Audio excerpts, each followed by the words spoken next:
বিশ্বৰ ভিতৰত অসমৰ ইছলাম ধৰ্মী লোকসকলক লৈ পেলাই মই গৌৰৱ অনুভৱ কৰোঁ। আপোনালোকে নাৰীক যিটো মৰ্যাদা দিয়ে নহয়, অসমত ইছলাম ধৰ্মৰ নাৰীয়ে যিটো মৰ্যাদা পায় সেইটো সঁচাকৈ প্ৰশংসনীয়।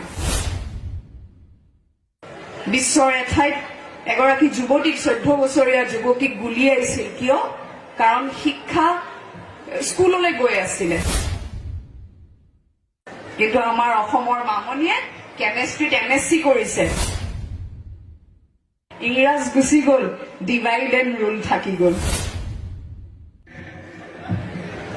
জয়জয়তে মই সমূহ কলগাছিয়াবাসী ৰাইজলৈ, বিশেষকৈ আজি এই দ্বাদশ গ্ৰন্থমেলাৰ সামৰণি অনুষ্ঠানত উপস্থিত মোৰ সন্মুখত সমূহ মোৰ সশ্ৰদ্ধ ৰাইজলৈ মোৰ সশ্ৰদ্ধ প্ৰণাম জ্ঞাপন কৰিছোঁ। আৰু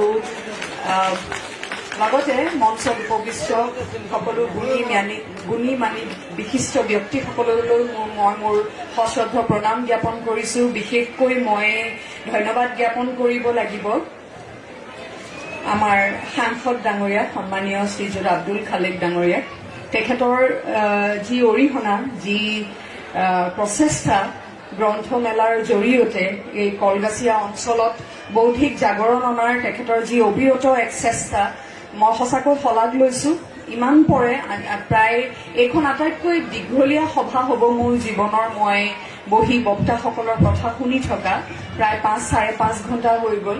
আৰু সকলোৰে কথা ময়ো নিজেও বহুত কিবা কিবি ভাবি আহিছিলোঁ কম, বা এইটোও ভাবি আছিলোঁ কি কম। কাৰণ গ্ৰন্থমেলা আগতেও মই গৈছিলোঁ, মই জাকিৰ মোৰ বন্ধু সিকদাৰ ডাঙৰীয়াৰ গ্ৰন্থমেলালৈ মোক এবাৰ আমন্ত্ৰণ জনাইছিল 2018 চনত, নহয় তেতিয়াও মই গৈছিলোঁ। কিন্তু আজি এই সভাখনত বহি থাকোঁতে মোৰ চৌপাশে কেৱল বিশিষ্ট লেখক, লেখিকা, কবি বহি আছে। তাৰ মাজত মই কি দিব পাৰিছোঁ? ভাষাৰ ক্ষেত্ৰত জাতিক মইনো কি দিব পাৰিছোঁ? অভিনয় কৰোঁ, আপোনালোকে মৰম দিছে। কিন্তু এই যে চিন্তা আব্দুল খালেক ডাঙৰীয়াৰ আৰু এই গ্ৰন্থমেলাৰ উদ্যোক্তাসকলৰ, মই চিন্তাৰ শলাগ লৈছোঁ যে এখন সুস্থ সমাজ গঢ় লৈ উঠিব সাহিত্য আৰু সংস্কৃতিক লৈ পেলাই। কেৱল সাহিত্যই কেতিয়াও সমাজ এখন সম্পূৰ্ণ কৰিব নোৱাৰে, আৰু কেৱল সংস্কৃতিও এখন সমাজ কেতিয়াও সম্পূৰ্ণ কৰিব নোৱাৰে। এখন সমাজ সম্পূৰ্ণ হয় সাহিত্য আৰু সংস্কৃতিক লৈ। আৰু আজি মোক এই সভালৈ আমন্ত্ৰণ জনাই অনাৰ উদ্দেশ্য হয়তো সেইটোৱে যে সাহিত্য আৰু সংস্কৃতিক কেনেকৈ একেলগে লৈ আমি এখন সুস্থ সমাজ গঢ়িব পাৰোঁ। তাৰ বাবে মই উদ্যোক্তাসকলক ধন্যবাদ জ্ঞাপন কৰিছোঁ। কোনোবাই অকণমান আগতে বিধায়ক ডাঙৰীয়া তেখেতে ক'লে বৰষাৰণী বিষয়া এগৰাকী সুবক্তা। মই নিজকে সুবক্তা বুলি নাভাবোঁ, মই এগৰাকী আৱেগিক বক্তা, অনুভৱী বক্তা। কিন্তু আজিৰ সমাজত আৱেগ আৰু অনুভূতিৰ স্থান কিমান বা কি স্থান, সেয়া সঁচাকৈ প্ৰশ্নবোধক এটা স্থান আছে জানো? আৱেগিক বা অনুভৱী মানুহৰ আজিৰ সমাজত জানো কিবা স্থান আছে? সেইটো মোৰ বাবে এটা ডাঙৰ প্ৰশ্ন হৈ পৰিছে। আৰু সেইবাবে হয়তো লাহে লাহে ক'ৰবাত মই যেন নিজকে হেৰুৱাই পেলাবলৈ চেষ্টা কৰিছোঁ, কথা নক'বলৈ চেষ্টা কৰিছোঁ। কাৰণ মই আৱেগেৰে কথা কওঁ, মনৰ পৰা কথা কওঁ। অকণমান আগতে মই ক'ব খোজা এষাৰি বাক্য এজনে কৈ গ'ল যে আমি মানুহ হৈ কিয় থাকিব নোৱাৰোঁ? জাতি, ধৰ্ম, বৰ্ণৰ ঊৰ্ধত উঠি আমি কেৱল মানুহ হৈ কিয় থাকিব নোৱাৰোঁ? সেই বিষয়লৈ আহিম বাৰু, সেই বিষয়ত বৰ বহলকে নাপাতো। কিন্তু এইখিনিতে মই এটা প্ৰশ্ন কৰিব খুজিছোঁ আপোনালোক সকলোলৈ। কিমানে কিতাপ কিনিলে? চাওঁ, হাত দাঙকচোন। কিতাপ কিমানে কিনিলে? বাহ, বঢ়িয়া। কম যদিও হাত কিন্তু মই দেখিছোঁ কেইবাখনো, গতিকে ভাল পাইছোঁ। কিতাপ কিনক। ছচিয়েল মিডিয়াৰ যুগত, ইণ্টাৰনেটৰ যুগত এটা সুবিধা, এটা পজিটিভ ছাইড, এটা নেগেটিভ ছাইড আছে যে ইণ্টাৰনেট আৰু ছচিয়েল মিডিয়াই আমাক আমাৰ হাতৰ মুঠিত এনে এক শক্তি দিছে, এনে এক মাধ্যম দিছে, যিটো মাধ্যমেৰে আমি এটা চুইচ টিপিলে পৃথিৱীৰ আনটো কোণত কি হৈ আছে, কি সৃষ্টি হৈছে, কি বেয়া কাম হৈছে, কি ভাল কাম হৈছে, আমি সকলো জানিব পাৰোঁ। কিন্তু আমি বাৰু সঁচাকৈ তাৰ সঠিক ব্যৱহাৰ কৰিছোনে?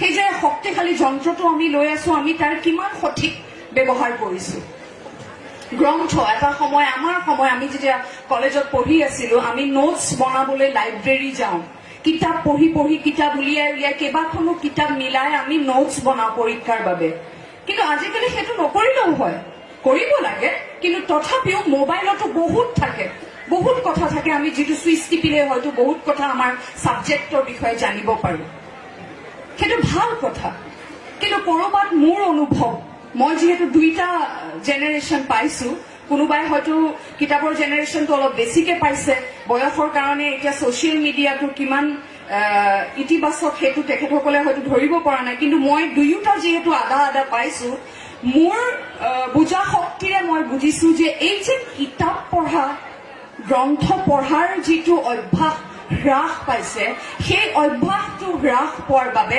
আমাৰ ধৈৰ্য শক্তি হেৰাইছে কাৰণ মই ভাবো কিতাপ পঢ়িলে এজন সুস্থ মানুহৰ লগতে সুস্থ চিন্তাৰ লগতে আমাৰ ধৈৰ্য শক্তি বঢ়ায় আমাৰ ধৈৰ্য শক্তি বৃদ্ধি কৰে যেতিয়া আমি কিতাপ পঢ়ো আৰু কিতাপ পঢ়াটো এটা অভ্যাস এতিয়াৰ প্ৰজন্মক কেৱল আমি দোষাৰোপ কৰি থাকিলেই নহব সেই অভ্যাস বাৰু আমি ৰোপণ কৰিব পাৰিছোনে অভিভাৱকসকলে সেই অভ্যাস সেই কণ কণ শিশুসকলক কম বয়সতে ৰোপণ কৰিব পাৰিছেনে শিকাব পাৰিছেনে নে খোৱাৰ সময়তো কিয়নো অধৈৰ্য শিশুটোৱে নাখায় আৰু আমাৰ সময় নাই সেইবাবে আমি মোবাইল ফোনটোত ভিডিঅ' এটা দি পেলাই ভিডিঅ'টো দেখুৱাই দেখুৱাই আমি খুৱাইছো আমাৰ কাম আছে বাবে আমি পাকঘৰত কাম আছে বাচ্চাটো চাবলৈ কোনো নাই সেইবাবে আমি মোবাইলটো দি পেলাই আমি কাম কৰিছো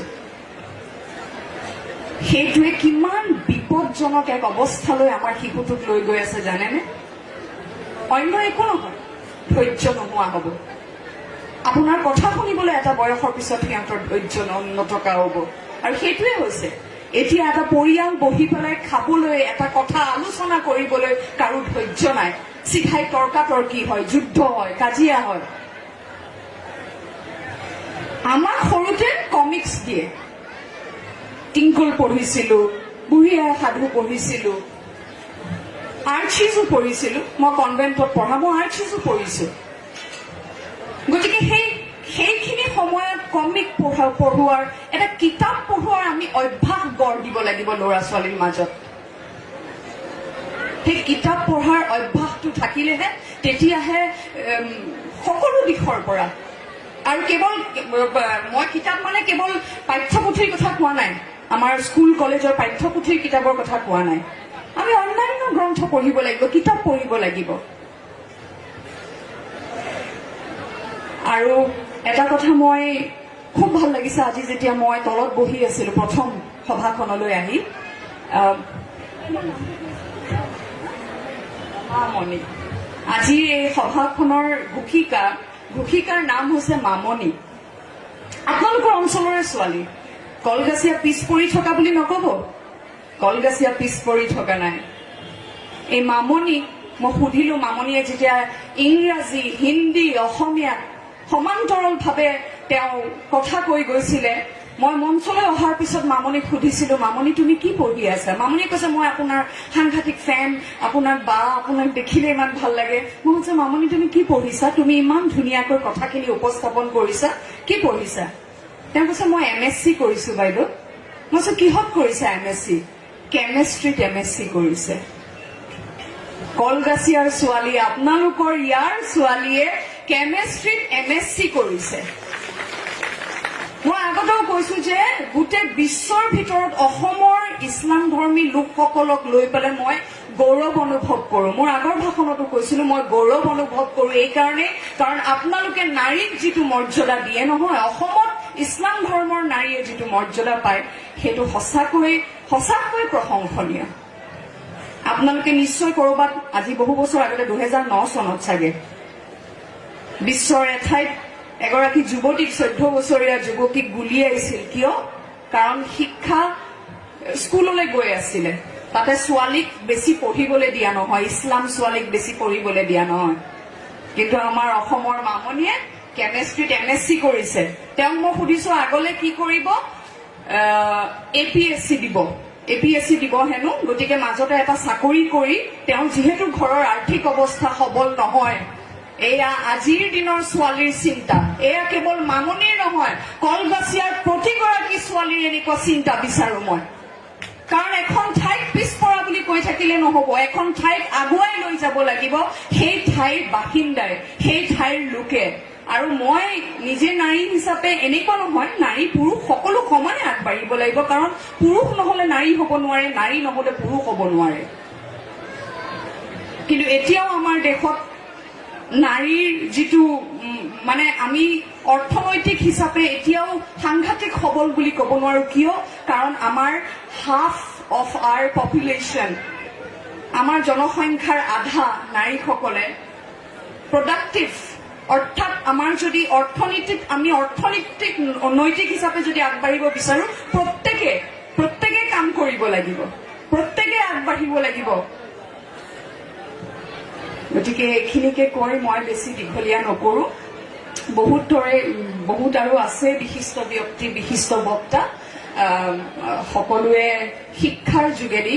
অকণমান আগতে কোনোবাই কৈছিলে এজন বক্তাই, কলমেৰে আমি আগবাঢ়িব লাগিব। হয়, কলম হওক আপোনালোকৰ অস্ত্ৰ, কলমেৰে আপোনালোক আগবাঢ়ক। কলগাছিয়াৰ পৰা ভৱিষ্যতে সাহিত্যিক ওলাওক, পুৰুষ ল'ৰা ছোৱালী সাহিত্যিক ওলাওক। সেয়াই মোৰ ভগৱানৰ ওচৰত প্ৰাৰ্থনা, আপোনালোকৰ ওচৰত অনুৰোধ। আৰু বেছি দীঘলীয়া নকৰি মই এটি সংলাপ কম। সংলাপ বৰ বেছি মুখস্থ নাই, তথাপিও সেই ইউটিউবত চাগে দেখিছে, সেই এটাই সংলাপ মুখস্থ আছে মোৰ, সেই সংলাপটো কম। কিন্তু শেষত ইংৰাজ গুচি গ'ল, ডিভাইড এণ্ড ৰুল থাকি গ'ল। অকল এই কথাটো যদি আমি জনসাধাৰণে বুজিবলৈ চেষ্টা কৰো নহয় আৰু বুজি পাওঁ, তেতিয়াহ'লে অসমখন আগতেও শান্তিৰ প্ৰতীক আছিল আৰু সদায় শান্তিৰ প্ৰতীক হৈ থাকে।